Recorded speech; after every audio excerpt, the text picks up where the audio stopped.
사랑하는 여러분, 오늘 저희는 다니엘서 2장을 살펴보고자 합니다.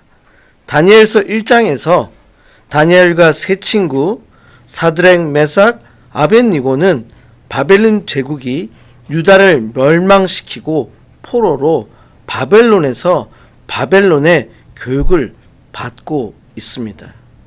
다니엘은 환관장에게 채식과 물만 먹게 해달라고 요청하고 열흘 시험 끝에 더 건장한 모습을 보였으며 하나님께서 지혜와 지식을 주셨고 다니엘에게는 특별히 꿈과 환상을 해석하는 능력을 주셨습니다.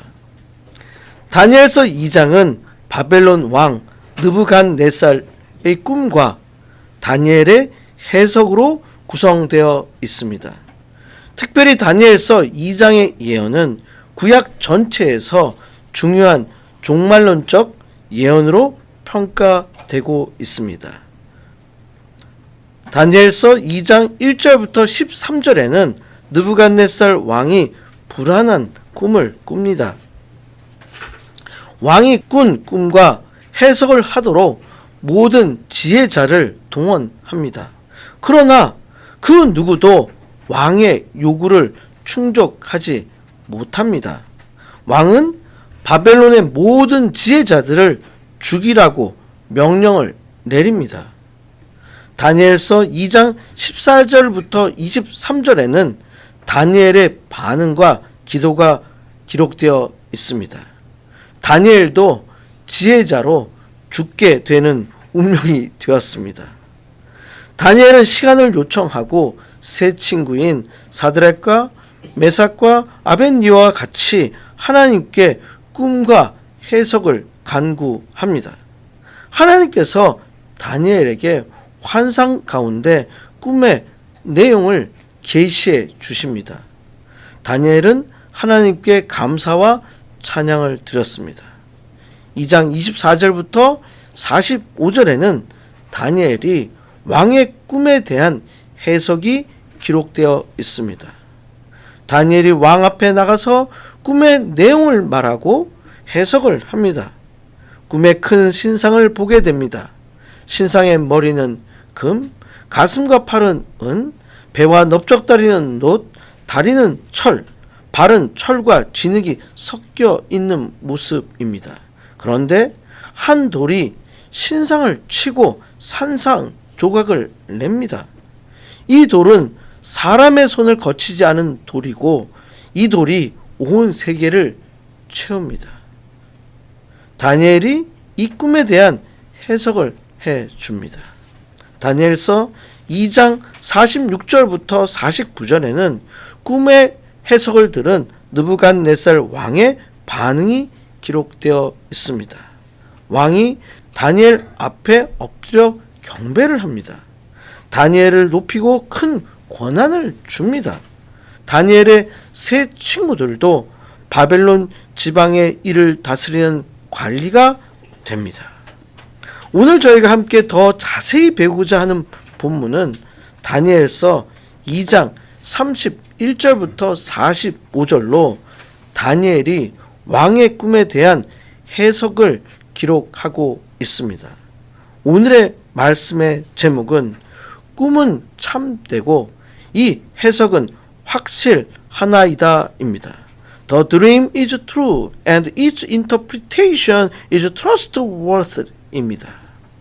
이 본문 말씀을 통해서 다니엘의 꿈의 해석이 오늘을 사는 그리스도인의 삶에 주시는 메시지를 함께 살펴보고자 합니다. 다니엘서 2장 본문을 통해서 그리스도인의 삶에 주시는 첫 번째 메시지는 손대지 아니한 돌이 나옵니다입니다. 바벨론 느부갓네살 왕 앞에서 먼저 다니엘은 왕의 꿈이 어떤 꿈인지 설명하고 있습니다. 마치 다니엘은 자신이 왕의 꿈을 본 것과 같이 매우 자세하게 설명을 하고 있습니다. 마치 그림을 그리는 것처럼 설명을 하고 있습니다. 다니엘서 2장 31절입니다. 왕이여, 왕이 한 큰 신상을 보았나이다. 그 신상이 왕의 앞에 섰는데 크고 광채가 매우 찬란하며 그 모양이 심히 두려우니. 왕이 한 큰 신상을 보았다고 말하고 있습니다. 아마도 큰 신상은 크기가 정말 큰 것 같습니다. 특별히 신상이라고 설명한 것은 그 모습이 사람의 형상으로 만들어졌기 때문이라고 할 수 있습니다. 신상은 인간이 만들어낸 결과라고 할 수 있습니다. 그 신상이 매우 큽니다. 광채가 매우 찬란합니다. 그 모양이 심히 두렵습니다. 이것은 꿈의 해석 이후에 세워질 세상의 제국과 열광들의 장엄함과 화려함을 상징합니다. 다니엘은 신상의 모습에 대해서 자세히 설명을 합니다. 2장 32절입니다. 그 우상의 머리는 순금이요, 가슴과 두 발은 은이요, 배와 넓적다리는 놋이요. 신상을 32절에서는 우상이라고 기록되어 있습니다. 이것은 번역하는 과정에서 사람의 모습을 가지고 있기 때문에 우상으로 번역한 것 같습니다. 특별히 다니엘서 2장은 히브리어가 아닌 아람어로 기억되어 있다는 것을 기억하시기 바랍니다. 따라서 신상과 우상에서 사용된 아람어 단어가 같은 단어인 제렘을 사용하고 있습니다. 아람어 제렘은 일반적으로 형상, 상, 이미지라는 의미를 가지고 있습니다. 머리부터 말합니다. 머리는 순금입니다. 가슴과 두 팔은 은입니다. 배와 넓적다리는 놋으로 되어 있다고 설명해 주고 있습니다. 33절입니다. 그 종아리는 쇠요, 그 발은 얼마는 쇠요, 얼마는 진흙이었나이다. 종아리는 쇠로 되어 있습니다. 발의 일부는 쇠와 진흙으로 되어 있다고 설명하고 있습니다. 이 신상이 있는데 어디선가 돌이 날라옵니다. 2장 34절입니다. 또 왕이 보신즉 손대지 아니한 돌이 나와서 신상의 쇠와 진흙의 발을 쳐서 부서뜨리매. 손대지 아니한 돌이라고 기록되어 있습니다. 신상은 인간에 의해서 이루어낸 성취를 상징합니다. 손대지 아니한 돌은 사람의 손이 미치지 않은 돌입니다. 이것은 돌의 기원이 사람이 아닌 하나님에게서로부터라는 것을 설명하고 있습니다. 사람이 손대지 않은 돌이란 사람의 도움 없이라는 뜻을 가지고 있습니다.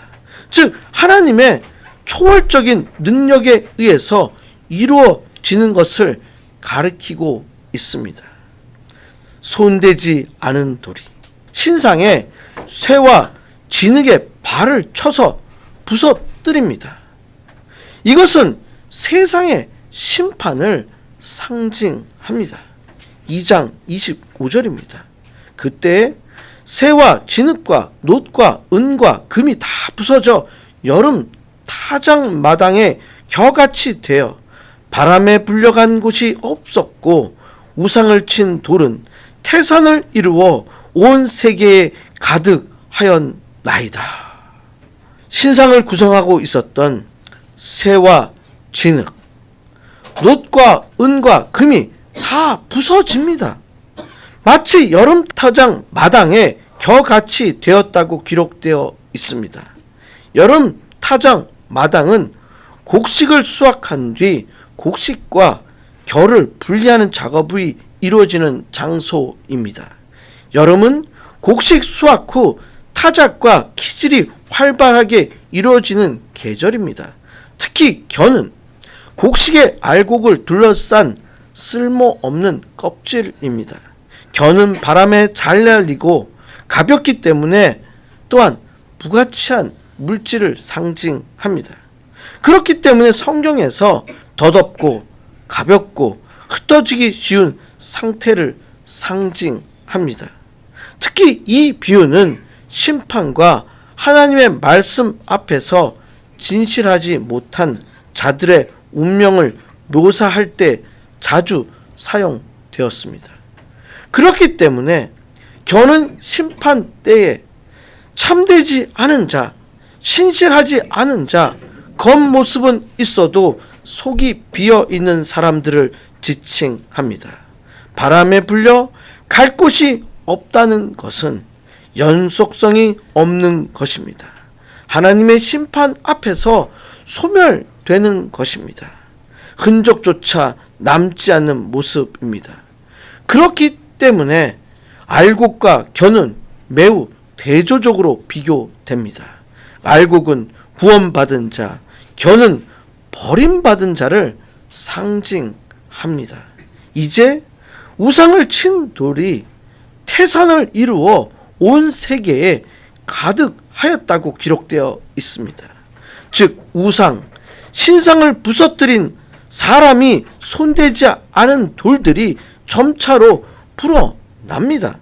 불어나서 온 세계를 채운다고 기록되어 있습니다. 손대지 않은 돌은 다니엘서 2장에서 매우 중요한 상징입니다. 하나님의 초자연적인 개입을 의미합니다. 하나님의 초자연적인 개입으로 말미암아 세워질 하나님의 나라를 상징합니다. 그렇기 때문에 이 돌은 사람이 손대지 않은, 사람의 손으로 만들어진 것이 아니라는 것입니다. 이것은 인간의 힘, 인간의 권력, 인간의 노력이 아닌 하나님의 주권적 역사를 나타내 주는 것입니다. 즉 하나님의 나라를 상징하고 있습니다. 마치 돌이 태산이 되는 것처럼 하나님의 나라가 작게 시작하지만 점점 확장되어 온 세계에 가득하게 된다는 것을 알려주고 있습니다. 하나님의 나라는 전 세계에 퍼집니다. 그 어떤 인간의 제국보다 더 크고 영원하게 된다는 것을 알려주고 있습니다. 아멘. 사랑하는 여러분, 손대지 않은 돌이 있음을 믿으시길 축원드립니다. 아멘. 손대지 않은 돌이 예수 그리스도 메시아이심을 믿으시길 축원드립니다. 아멘. 세상의 권력, 세상의 제국은 마치 여름 타작 마당의 겨와 같이 사라집니다. 손대지 않은 돌에 의해서 흔적 없이 사라집니다. 이것은 바로 하나님께서 모든 역사의 주관자가 되심을 알려주는 것입니다. 세상을 의지하지 마시길 축원드립니다. 오직 하나님 한 분만을 나의 주권자로 모시고 사시는 한 분 한 분이 되시길 간절히 축원드립니다. 다니엘서 2장 본문 말씀을 통해서 그리스도인의 삶에 주시는 두 번째 메시지는 하나님이 한 나라를 세우십니다 입니다. 왕의 꿈이 어떠하였는지 설명을 다한 다니엘은 이제 왕의 꿈에 대한 해석을 해 줍니다. 2장 26절입니다. 그 꿈이 이러한즉 내가 이제 그 해석을 왕 앞에 아뢰리이다. 다니엘은 왕의 꿈을 하나하나씩 해석을 해 주길 시작합니다. 앞으로 있을 역사에 대한 시대적 예언이라고 할 수 있습니다. 이것은 하나님께서 느부갓네살 왕에게 주신 꿈속의 환상을 통해서 세계 역사 속에서 등장하는 여러 왕국들에 대한 상징과 해석을 알려주시는 것입니다. 37절입니다. 왕이여, 왕은 여러 왕들 중에 왕이시라. 하늘의 하나님이 나라와 권세와 능력과 영광을 왕에게 주셨고, 하나님께서 왕에게 특별히 나라와 권세와 능력과 영광을 주셨다고 말하고 있습니다. 38절입니다. 사람들과 들짐승들과 공중의 새들 어느 곳에 있는 것을 막론하고 그것들을 왕의 손에 넘기사 다 다스리게 하셨으니 왕은 곧 그 금머리니이다. 왕이 금머리가 된다고 해석하고 있습니다. 느부갓네살 왕이 다스리고 있는 나라는 바벨론 왕국입니다. 금머리와 같은 나라가 바벨론 제국이라고 설명해 주고 있습니다. 즉 하나님께서 직접 느부갓네살에게 왕권을 주시고 금머리와 같이 바벨론 왕국이 가진 찬란한 영광과 권위가 있음을 알려주고 있습니다. 39절입니다. 왕을 뒤이어 왕보다 못한 나라가 일어날 것이요 셋째로 또 녹 같은 나라가 일어나서 온 세계를 다스릴 것이며, 왕의 뒤이어 이어진 나라가 가슴과 팔을 상징하는 은으로 되어 있다고 설명하고 있습니다. 이것은 메데 페르시아 제국을 상징합니다. 바벨론 이후에 등장할 강한 제국입니다. 은은 금보다 가치가 떨어지지만 여전히 강력한 왕국임을 상징합니다. 셋째 제국은 노수로 된 배와 넓적 다리입니다. 알렉산더 대왕의 통치 시대의 그리스 제국을 상징합니다. 신속하고 강력한 군사적 정복을 상징합니다. 놋, 청동은 금이나 은보다 상대적으로 덜 귀하지만 튼튼함을 상징합니다. 이제 네 번째 나라가 생성됩니다. 40절입니다. 넷째 나라는 강하기가 쇠 같으리니 쇠는 모든 물건을 부서뜨리고 이기는 것이라 쇠가 모든 것을 부수는 것 같이 그 나라가 문 나라를 부서뜨리고 찌을 것이며, 쇠 종아리입니다. 이것은 로마 제국을 상징합니다. 쇠는 매우 강한 재료입니다. 로마 제국의 강력한 군사력과 통치를 나타냅니다. 이제 발과 발가락에 대해서 해석하고 있습니다. 41절입니다. 왕께서 그 발과 발가락이 얼마는 토기장이의 진흙이요 얼마는 쇠인 것을 보셨은즉 그 나라가 나뉠 것이며, 왕께서 쇠와 진흙이 섞인 것을 보셨은즉 그 나라가 쇠같이 든든함이 있을 것이나. 41절은 왕국의 분열, 강대국과 약소국의 공존, 로마 제국 이후에 일어날 모든 나라들을 상징합니다. 이 강대국과 약소국이 공존함에 대해서 42절과 43절에서 예언하고 있습니다. 42절입니다. 그 발가락이 얼마는 쇠여 얼마는 진흙인즉 그 나라가 얼마는 든든하고 얼마는 부서질만 할 것이며, 즉 든든한 나라와 부서지는 나라가 공존한다는 것입니다. 43절입니다. 왕께서 쇠와 진흙이 섞인 것을 보셨은즉 그들이 다른 민족과 서로 섞일 것이나 그들이 피차에 합하지 아니함이 쇠와 진흙이 합하지 않음과 같으리이다. 쇠와 진흙은 섞여지지 않습니다. 그냥 모양만 같이 있는 것 같지만 민족들이 서로 합해지지 않는다는 것을 상징합니다. 즉 철과 진흙이 썩긴 발과 발가락과 같이 분열된 왕국들, 로마 이후 여러 나라들이 공존하지만 철처럼 강한 나라와 진흙처럼 약한 나라가 섞여 있어서 완전히 하나가 되지 못하는 상태를 상징합니다. 이때에, 이 시기에 하나님께서 한 나라를 세우십니다. 44절입니다. 이 여러 왕들의 시대에 하늘의 하나님이 한 나라를 세우시리니 이것은 영원히 망하지도 아니할 것이요 그 국권이 다른 백성에게로 돌아가지도 아니할 것이요 도리어 이 모든 나라를 쳐서 멸망시키고 영원히 설 것이라. 한 나라를 세운다는 것은 그리스도의 초림으로 이미 시작되었고 재림과 함께 궁극적으로서 성취될 메시아의 왕국, 곧 하나님의 나라를 의미합니다. 그렇기 때문에 하나님의 나라는 영원합니다. 국권이 다른 백성에게로 돌아가지 아니합니다.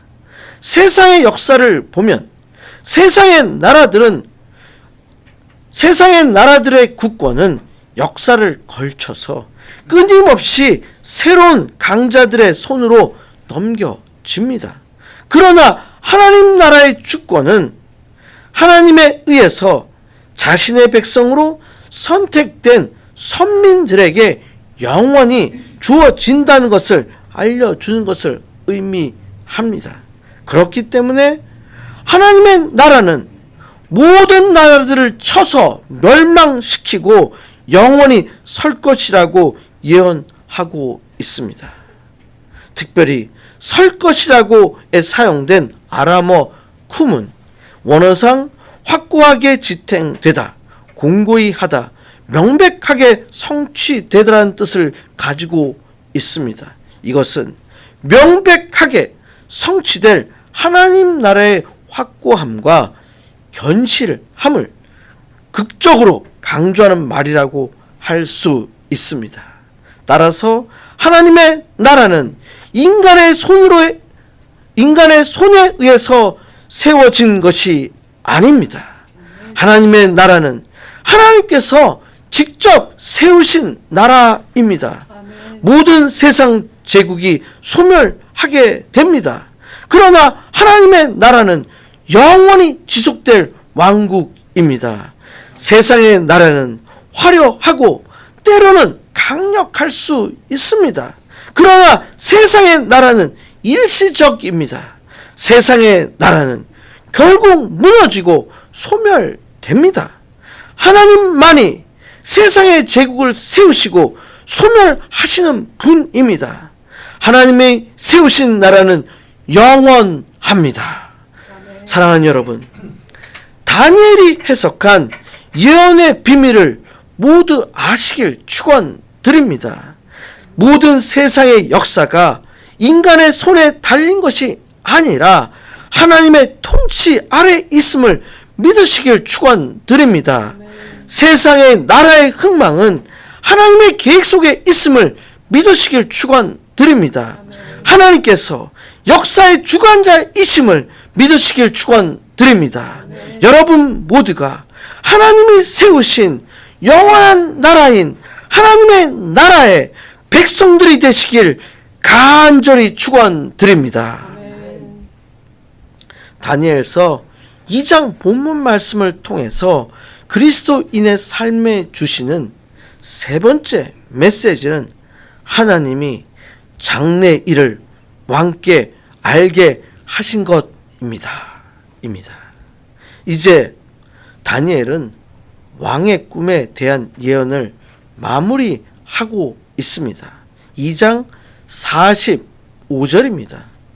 손대지 아니한 돌이 산에서 나와서 새와 놋과 진흙과 은과 금을 부서뜨리는 것을 왕께서 보신 것은 크신 하나님이 장래 일을 왕께 알게 하신 것이라.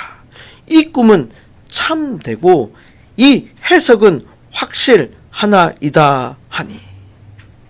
다니엘은 손대지 아니한 돌이 산에서 나왔다고 알려주고 있습니다. 손대지 아니한 돌은 예수 그리스도를 상징합니다. 즉 손대지 않은 돌이 예수 그리스도이시며 예수 그리스도가 메시아이심을 알려주는 것입니다.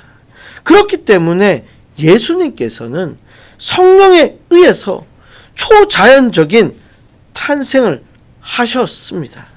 예수 그리스도의 탄생은 하나님 나라의 시작입니다. 이것이 하나님 나라의 비밀입니다. 예수님으로 시작한 새로운 나라, 하나님의 나라는 인간의 노력이나 세속적인 정치 권력에 기반하지 않습니다. 하나님의 나라는 사람의 어떤 노력이나 능력이 아닙니다. 하나님의 나라는 하나님의 주권 아래에서 시작되고 확장됩니다. 그렇기 때문에 누가복음 20장에서 예수님께서 자신이 건축자들이 버린 돌이 모퉁이 돌이 머릿돌이 되었다고 하셨습니다. 다니엘은 왕에게 말합니다. 하나님이 장래 일을 왕께 알게 하신 것이라. 하나님께서 꿈을 통해서 장래 일을 알게 하셨다고 선포하고 있습니다.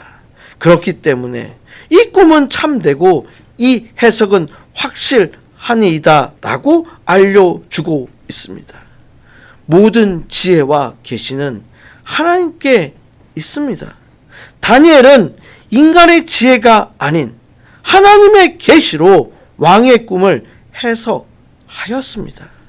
다니엘은 왕의 꿈의 해석을 통해서 하나님께 영광을 돌렸습니다. 이러한 모습은 세속의 권력 속에서도 하나님의 사람으로 살아가는 그리스도인들의 모습을 보여주고 있습니다. 사랑하는 여러분, 여러분의 삶에서 다니엘과 같이 하나님 나라의 도래와 인간의 나라들의 멸망을 선언하시길 축원드립니다. 모든 세상의 정치, 경제, 문화, 사회 모든 권력은 하나님의 계획과 심판 아래 있음을 확신하시길 축원드립니다. 여러분들의 직장, 가정, 교회, 이웃 속에서 여러분의 자리에서 예수 그리스도를 통해 하나님 나라를 세워가시는 여러분의 삶이 되시길 간절히 축원드립니다.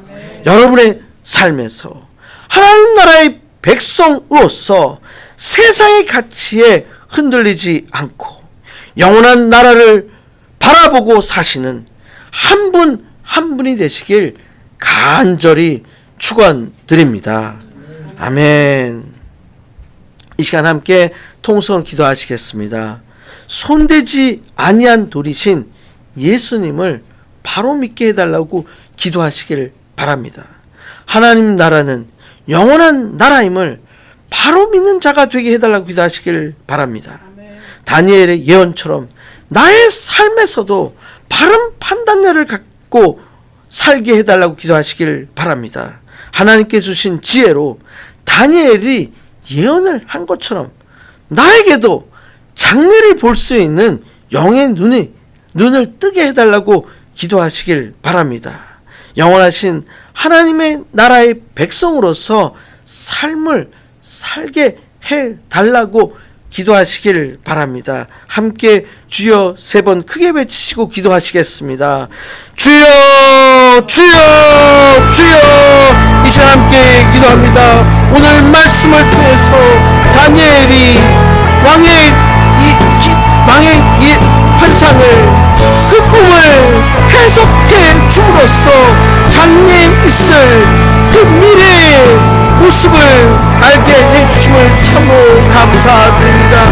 세상의 권력과 세상의 제국과 세상의 나라는 때가 되면 소멸하고 없어집니다. 그러나 하나님의 나라는 영원합니다.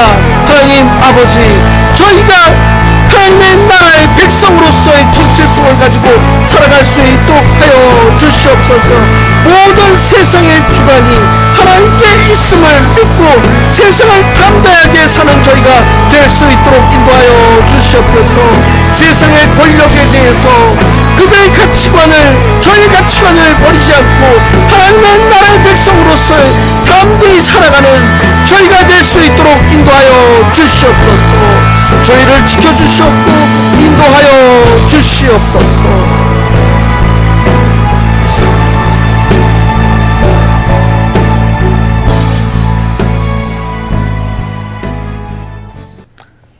하나님 아버지, 오늘 말씀을 통해서 하나님의 나라에 대한 비밀을 알게 해 주셔서 감사드립니다.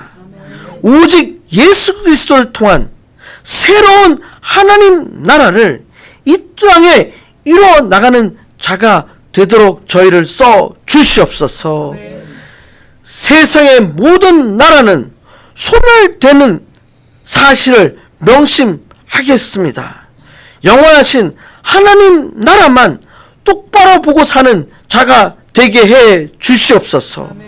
영원하신 하나님 나라의 백성으로서의 정체성을 가지고 하루하루의 삶을 살겠습니다. 세상의 주관자 되시는 예수 그리스도의 이름으로 간절히 기도드렸습니다. 아멘.